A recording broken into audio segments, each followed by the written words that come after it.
igual a YDS sobre RDS, yo puedo generar mi diagrama de polos y ceros, ya que yo tengo la ganancia, tengo los ceros y tengo los polos. En este caso la ganancia es 3, tengo un 0 en -2, tengo un polo en -3 y tengo un polo complejo en -1 real, 1 más 1, 1 menos 1, imaginario.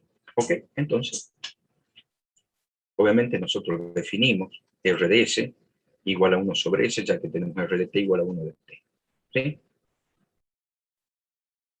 Ahora sí yo puedo, ya teniendo PDS y teniendo RDS, yo ya puedo reescribir YDS con PDS por PDS por RDS, entonces lo único que hago es multiplicar por 1 sobre S, donde yo voy a tener el polo que genera el escalón en el plano complejo. Esto es, ustedes miran, profe, ahí puede llevar una confusión. El escalón no tiene polo. ¿Por qué? Porque el escalón es R de T, y R de T está definido en los reales, y en los reales no hay polos. ¿Qué es lo que pasa? Uno sintetiza y vamos a tomar la licencia de decir que el polo es del escalón.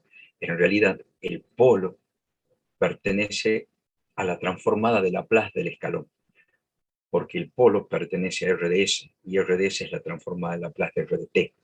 Pero nosotros, para asociarlo y para hacerlo más sencillo, decimos que el polo corresponde al escalón. En realidad, técnicamente, el polo no corresponde al escalón. El polo es el que genera el escalón en el plano complejo, a través de su transformada de Laplace, RDS igual a 1 sobre S. Pero nosotros, ¿qué es lo que vamos a hacer? Vamos a asociar el polo al escalón para hacerlo más sencillo. ¿Sí? No significa que el polo pertenezca al escalón, no. El polo pertenece a RDS. En realidad el polo lo genera RDS, que es la transformada del escalón. Pero nosotros lo asociamos polo del escalón. ¿Está claro conceptualmente eso? Sí, perfecto. Perfecto, perfecto. ¿Por qué? Porque eso, si no lo tienen claro, no, en los exámenes se confunden dónde está RDT, dónde está RDS. Nosotros asociamos el polo al escalón, pero en realidad es el polo que genera el escalón en el plano complejo. Ese es el concepto real. El polo que genera el escalón en el plano complejo. Pero para no decir toda esa palabra, nosotros asociamos sabiendo que hay un error en lo que estamos diciendo, polo del escalón. Pero habiendo convenido que nosotros vamos a decir polo del escalón para no decir el polo que genera el escalón a través de su transformada de Laplace en el plano complejo, para no decir todo eso, vamos a decir polo del escalón. Convenimos decir eso, pero sabemos que no es lo correcto conceptualmente. Lo convenimos porque es más corto y no hablar tanto. Solo quiero aclarar eso. ¿Ok? Bien, entonces yo estoy en condiciones de generar mi diagrama de polos y cero. Gráfico los ejes, sigma j omega. Pongo mi ganancia igual a 3. Gráfico mi 0 en -2. Gráfico mi polo en -3. Y gráfico mi polo complejo en -1, 1, -1, -1. Pues tengo el polo complejo y su conjugado. Listo. Y ahora sí, el polo en el origen generado por la entrada RDS, o sea, el polo que genera en el plano complejo la entrada escalón. Hasta ahora, nada nuevo. Lo único es haber presentado cómo se puede factoriar un polinomio con un polo complejo y cómo se grafica. El resto ya conocí. Entonces yo ya puedo expresar YDS como una expresión de expansión de fracciones parciales, es exactamente lo mismo. El residuo del escalón sobre el polo que genera el escalón, el residuo del -3 sobre el polo en -3, el residuo del polo complejo sobre el polo complejo, es exactamente el mismo, el residuo sobre el polo, residuo sobre el polo, residuo sobre el polo. Nosotros sabemos calcular el residuo del escalón, sabemos calcular el residuo de -3 porque es un polo simple real. Lo único que nos falta es averiguar cómo se calcula el residuo del polo complejo. Pero mientras tanto vamos a ir calculando los dos primeros términos. Bien, tengo mi diagrama de polos y ceros.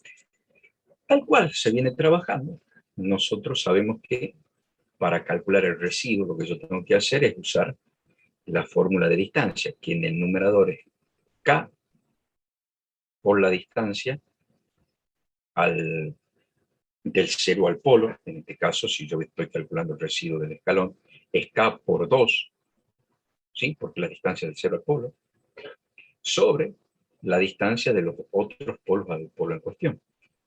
En el numerador iría la distancia de los otros polos, el polo menos 3 es 3, y lo único que nos restaría es la distancia del polo, de los polos complejos al polo en el origen, al polo del escalón. Entonces sería, ¿cuál? Vuelvo a escribir y ds, y no sería otra cosa que la hipotenusa. La hipotenusa de este triángulo rectángulo.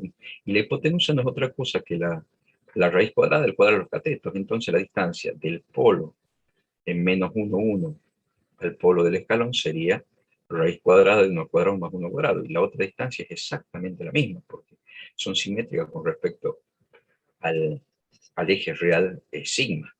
¿Sí? Entonces en el denominador yo tendría 3, que es la distancia a este polo, por raíz cuadrada de 1 cuadrado más 1 al cuadrado, que es esta distancia, por raíz cuadrada de 1 cuadrado más 1 cuadrado, que es esta otra distancia. O sea que es lo mismo. Entonces yo tendría 3 por 2 igual a 3, se cancela, se cancela. Raíz cuadrada de 1 más 1 al cuadrado, que es esta distancia, por raíz cuadrada de 1 al cuadrado, que es esta distancia. Como esto es lo mismo, se eleva al cuadrado, el cuadrado con la raíz se va, 1 al cuadrado es 1, más 1 al cuadrado es 1, 1 más 1 es 2, se cancela con 2, entonces el residuo del escalón es igual a 1. Está perfecto. Signo. Me paro en el polo, miro a la derecha, cantidad nula de elementos, positivo. Correcto. Acabamos de calcular bien. ¿Ok? Ahora, residuo de menos 3. Exactamente lo mismo, solo que la distancia del, de los polos complejos a menos 3 va a ser esa hipotenusa, y es raíz cuadrada del cuadrado de los catetos, raíz cuadrada de 1 al cuadrado más 2 al cuadrado. Entonces lo único que va a cambiar en el denominador va a ser esta raíz cuadrada. Es la ganancia 3 en el numerador por la distancia del polo al 0, que es 1.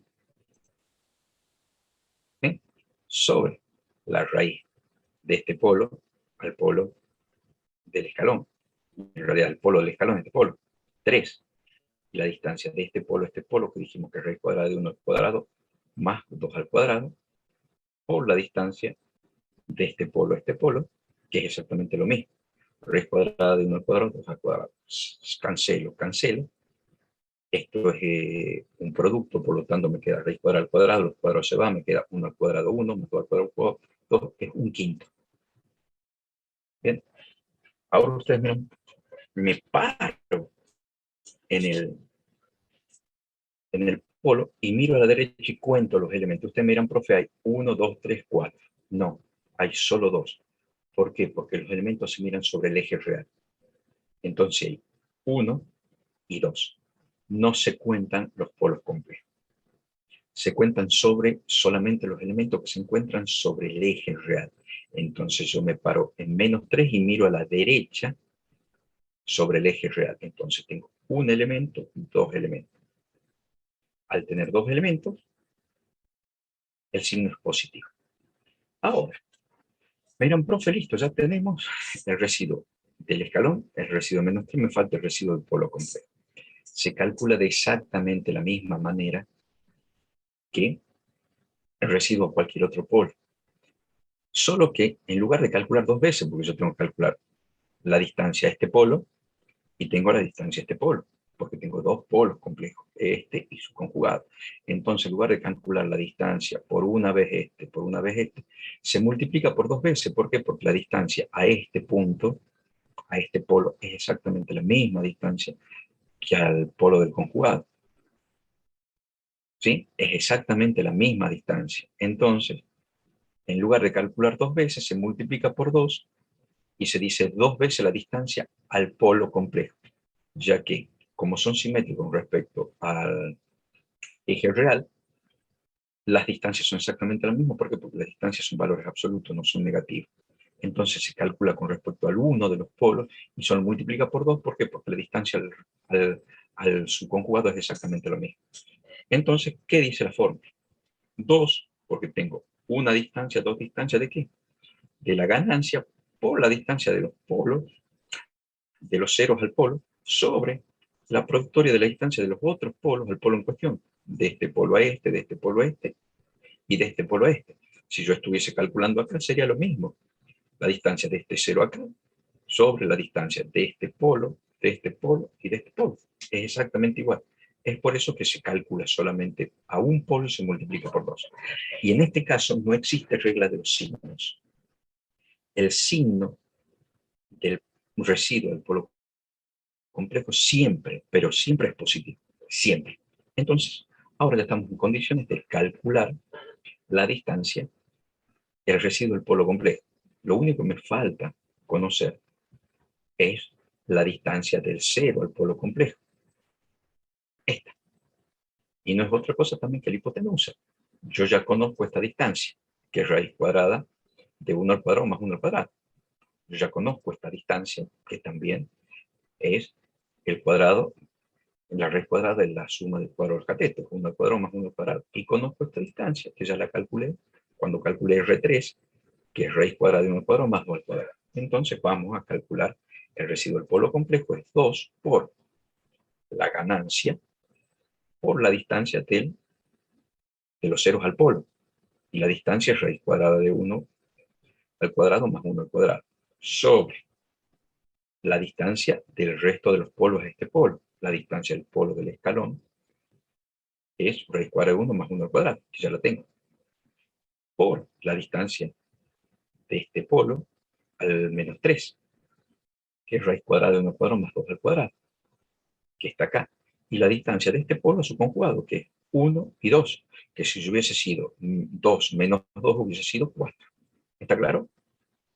Entonces se cancelan estos dos, cancelo raíz cuadrada de 1 al cuadrado más 1 al cuadrado con raíz cuadrada de 1 al cuadrado y me queda 3 sobre raíz cuadrada de 5, que eso es aproximadamente 1,34.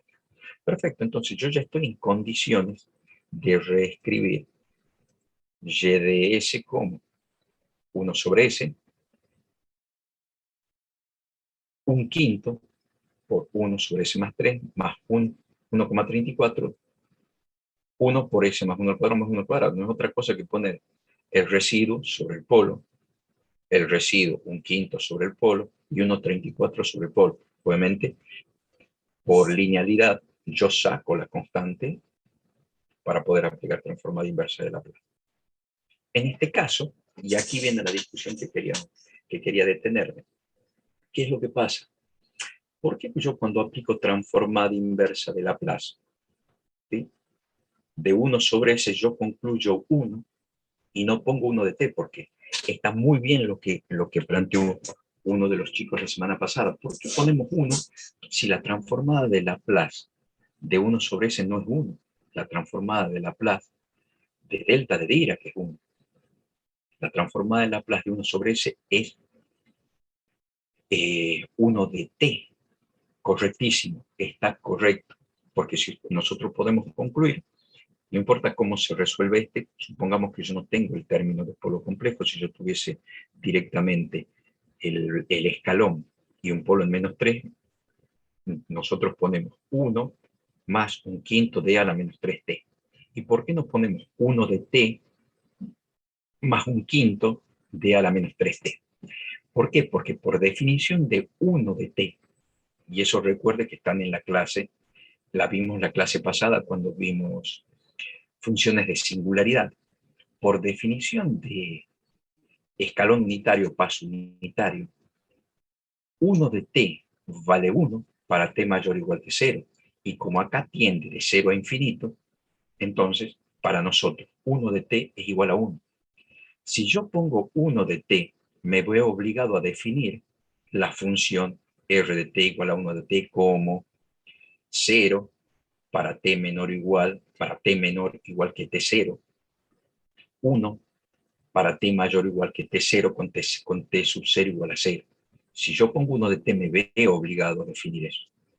En cambio, asumiendo por definición que 1 de t es igual a 1 para t mayor o igual que t sub 0, yo directamente la transformada de Laplace de 1 sobre s, no me hace falta poner 1 de t, sino solamente 1. Tienen que ver la definición de paso unitario que vimos en la clase pasada. Por eso se pone 1 y no se pone 1 de t, porque se asume que por definición 1 de t, cuando t es mayor o igual a 0, es igual a 1. ¿Quedó claro? Si no me Sí, dicen nada, sí, profe. Sí, sí. yo doy por sobreentendido que está súper claro. Si aquel que se quedó callado y no entendió y no aprovechó la oportunidad para decir, profe, no entendí, yo asumo que el que no habla es porque entendió todo.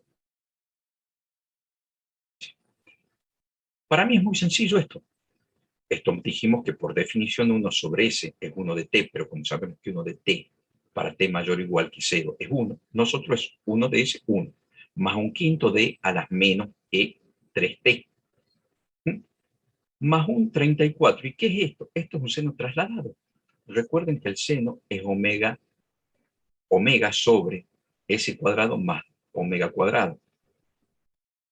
Y por propiedad de traslación, yo sé que f de a es igual a f de s menos a. Aquí están s menos a.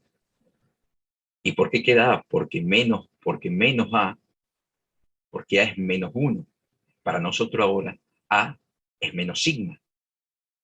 Ahora a es menos sigma. Y acá está omega. Entonces este es un seno trasladado. Lo único que va a diferir que a este seno trasladado se le agrega el ángulo phi. Fíjense, ahí está el núcleo de la traslación. E a la menos sigma t, donde nosotros teníamos E a la t y ahora A es igual a menos sigma. Y por supuesto, ¿por qué menos sigma? Porque nosotros tenemos menos 1. ¿Está? Es menos 1. Es menos 1. Entonces, menos 1. Si no quieren confundirse, le sacan el signo y ponen sigma solito. Ponen sigma solo.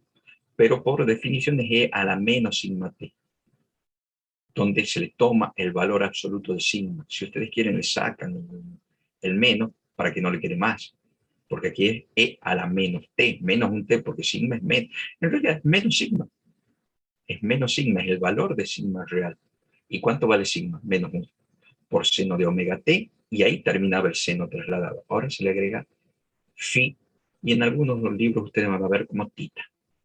Entonces, si yo aplico, o sea, transformada inversa, yo lo que voy a obtener es 1, y ¿por qué 1? Vuelvo a repetir, y no pongo 1 de t, porque por definición 1 de t vale 1, cuando t es mayor o igual que 0, más un quinto de a la menos 3t, más 1,34, e a la menos t, porque sigma vale menos 1, seno de omega t, omega vale 1, más phi.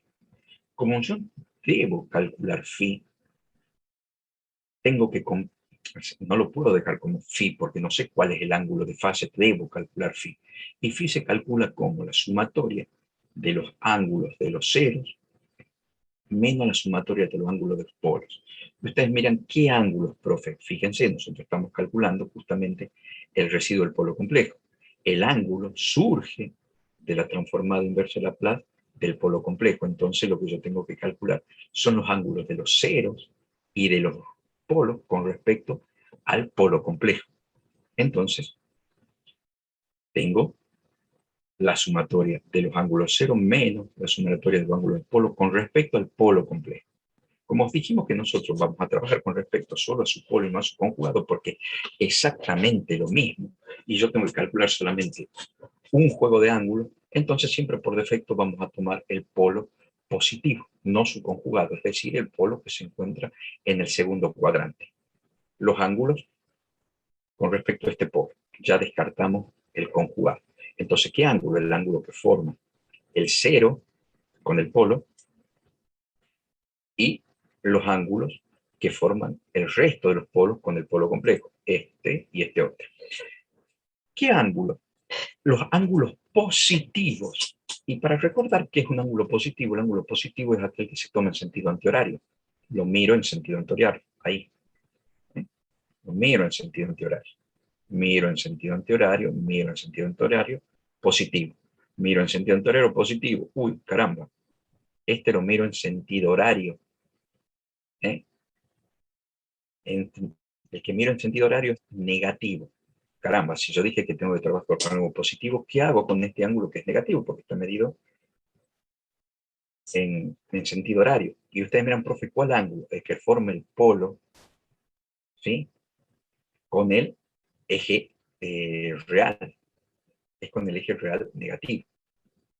Entonces, yo debo positivizar este ángulo, el ángulo del polo en el origen. Debo positivizarlo. ¿Y cómo lo positivizo? Por el concepto de ángulo suplementario. No confundan. El ángulo complementario es el que da la sumatoria en 90 grados. El suplementario es el que da 180.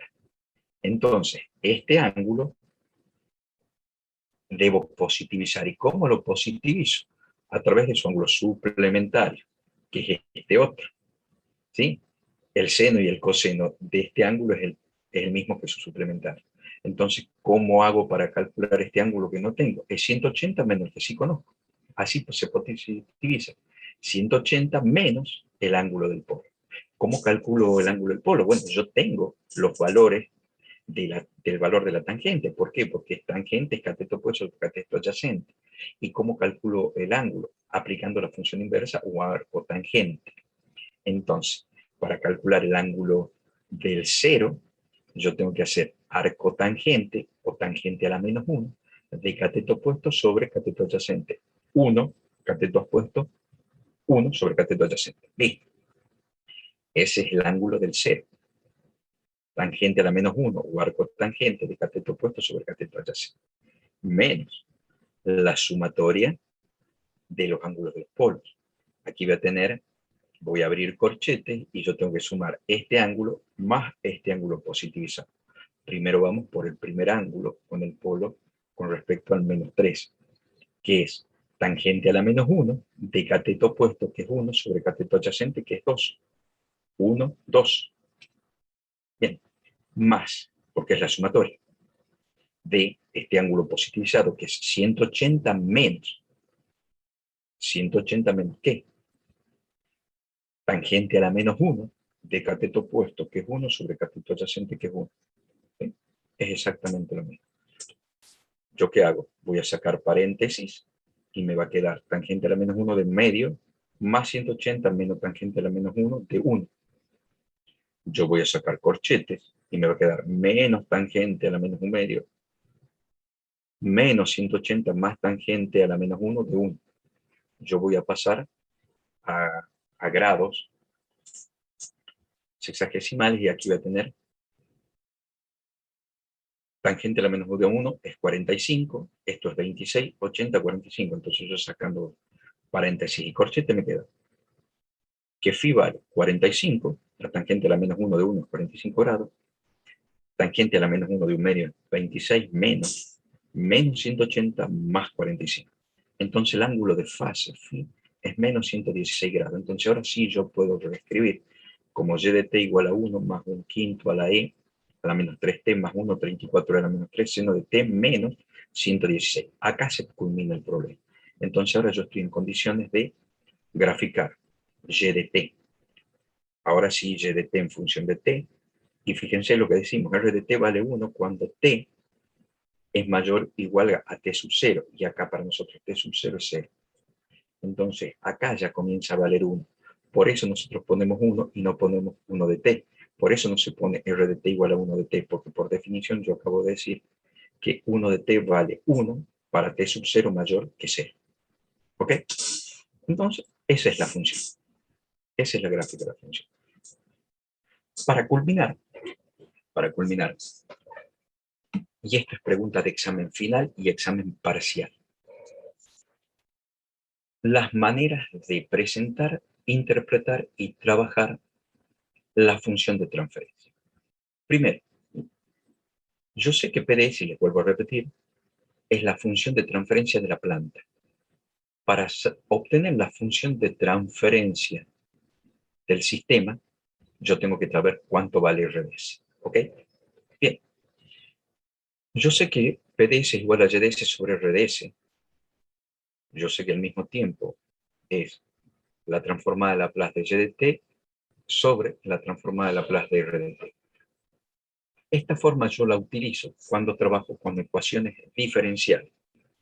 Caso típico, si yo tengo 5y cuadrado, a ver, no, 5y' de t más 3y' de t más 3t igual a 3r' de t más 2r de t. Yo tengo que aplicar transformada de Laplace a los dos miembros, saco YDS por un lado, saco RDS por otro lado, despejo YDS, despejo RDS, transformo en término y voy a tener YDS sobre RDS sobre un polinomio y otro polinomio. Ahí tengo PDS, presupongo o le dan una entrada y tengo YDS. ¿Está claro? ¿Por qué les aclaro esto? Porque cualquiera de estas cuatro formas va a aparecer en los parciales. La segunda es cuando yo tengo que calcular PDS en función si tengo GDS y RDS. ¿Sí? Yo voy a calcular PDS. Esto es cuando tengo forma canónica, que yo tengo S sobre R. ¿Sí? Y después, obviamente, alguien definirá, yo estoy calculando PDS, alguien definirá un RDS, y si no se define por defecto, RDS igual a 1 sobre S. ¿Por qué? Porque es R de T igual a 1 de T en el plano real. Esto se trabaja con función de transferencia de la forma canónica cuando tengo GDS y HDS, cuando tengo la función de transferencia de la malla directa y cuando tengo la función de transferencia de la retroalimentación. B sub m a la Sm, etcétera, etcétera, etcétera, esta no es otra cosa que la sumatoria del polinomio del numerador eh, sin factoriar, o sea, sin resolver y sacar los ceros o polo o ceros, sin sacar los ceros de la función cero. ¿Esto qué significa? Que yo tengo P chica de S sobre Q chica de S.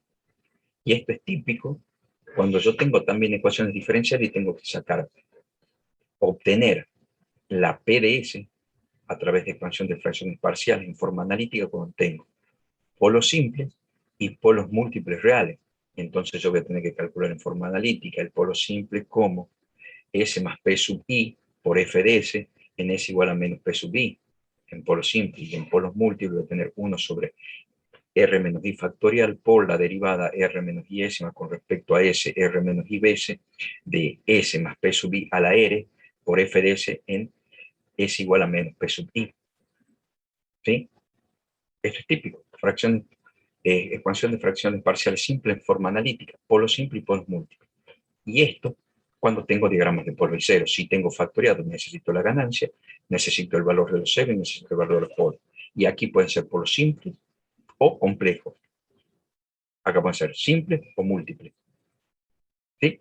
Y algo importantísimo, y a partir de ahora yo ya voy a asumir que es así, sí y solo si un sistema va a ser real, va a ser estable, sí solo si la parte real de sus raíces, del polinomio denominador, obviamente, ¿sí? Estamos hablando de los polos, tienen parte real negativa, es decir, sigma es negativo.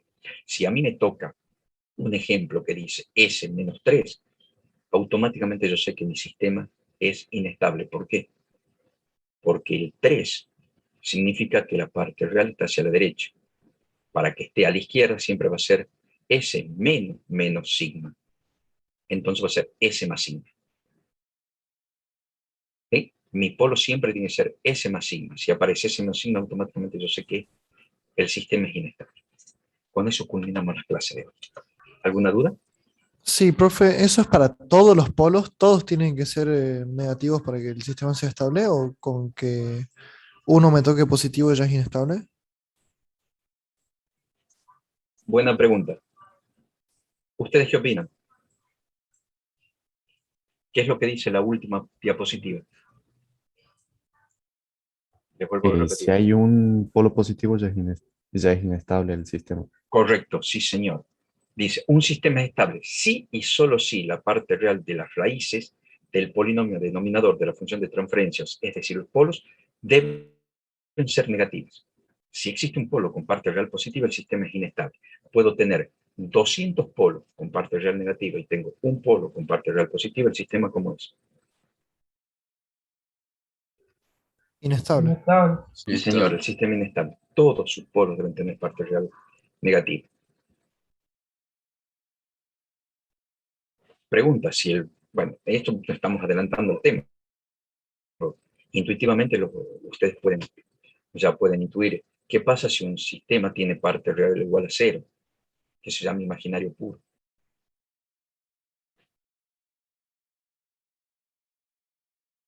Pregunta para que lo piensen, no forma parte de la clase de hoy, pero para que lo vayan pensando.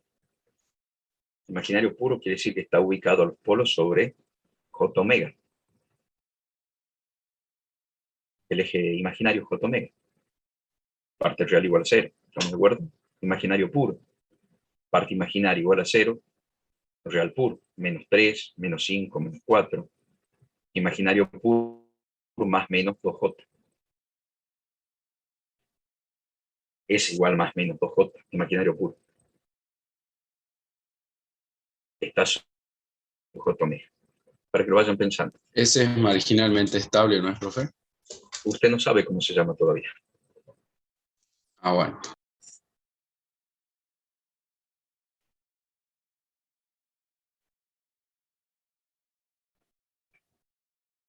Desde luego, si la parte real, como se llama, no están en condiciones de saberlo hoy, lo van a saber en el segundo cuatrimestre. Pero aquí convenimos que el sistema debe tener parte real negativa, ni positiva ni igual a cero. Ese es el concepto. Porque si no estaría definido parte real negativa o igual a cero. Acá dice parte real negativa, solo negativa. No se permite, ni positiva ni cero. Y ustedes no saben cómo se llama el sistema todavía, porque no lo han visto en la clase. ¿Dijo segundo cuatrimestre, profe? Segunda parte, quiero decir. Segunda parte. Ah, ok, ok, ok. Para el segundo parcial. Profe, una pregunta.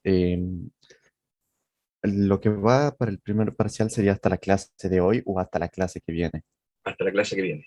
Perfecto, perfecto, La perfecto. clase que viene. Es estrategias de control. La clase que viene. Sí, Van hasta la clase que viene. De ahí vamos a definir qué es lo que quieren hacer. Si quieren adelantar una clase en el día feriado, porque tenemos, ya les digo, el 24 es feriado, 24 de septiembre feriado. ¿Sí? Ahí yo puse clase de consulta. ¿Sí? Puse clase de consulta. ¿Qué es lo que va a pasar? Ustedes el día miércoles 6 tienen parcial. ¿Sí? El día primero de octubre tienen la primera clase del segundo parcial. Entonces, sí, como que la consulta se va medio lejos. Ustedes van a tener la última consulta para el primer parcial el 24 y van a tener el parcial el día 6. Si ustedes quieren, hacemos un enroque. Dictamos la clase el día 24, hacemos la consulta el primero, pero ¿qué es lo que pasa? Con todo su derecho me dirán, profe, no quiero tener clase porque el 24 es feriado. Prefiero tener consulta. Eso decidanlo ustedes. ¿Sí? Pónganse de acuerdo entre todos y todos me piden que tenga que poner de acuerdo en todas las comisiones, ustedes con la 4K3, con la 4K2, porque no es que yo voy a dar una clase para la 4K1 el 24 y voy a dar una clase para la 4K1 el K25, ¿no? O es consulta para todas, o es clase para todas. Como está dado, yo no le quise dar clase el día 24. Sería lo lógico dar clase el día 24, que sería la primera clase del segundo parcial, y tener el día primero consulta, porque ustedes van a tener consulta el día miércoles 29 con la profe, y para mí sería óptimo tener consulta el día primero para que rindan el día 6. Pero como el día 24 es feriado, no quise dar la clase, entonces le puse las consultas el día 24 y el día 29, perdiéndose la consulta el día primero, que es el último día que nos vemos antes del parcial. El último día antes del parcial es el día 1 y ustedes estarían tomando clase de la primera clase del segundo parcial. Como quieran, pónganse en contacto con los compañeros de la 4K1 y de la 4K3. ¿Ustedes son 4K1 o 4K2? Cada uno, profe. Pónganse en contacto con la 4K2, 4K3. Yo también les voy a decir esta noche a la 4K3 que se pongan en contacto y definan qué quieren. Si el 24 quieren clase o consulta y el primero qué quieren, clase o consulta. ¿Cómo está calendarizado? 24 consultas, primero clase. Si quieren que hacemos un enroque, me avisan, no tengo problema. Pero aquel que diga, no, profe, el 24 es a suerte. No quiero tener clase. Perfecto. Vamos con la consulta. ¿Ok?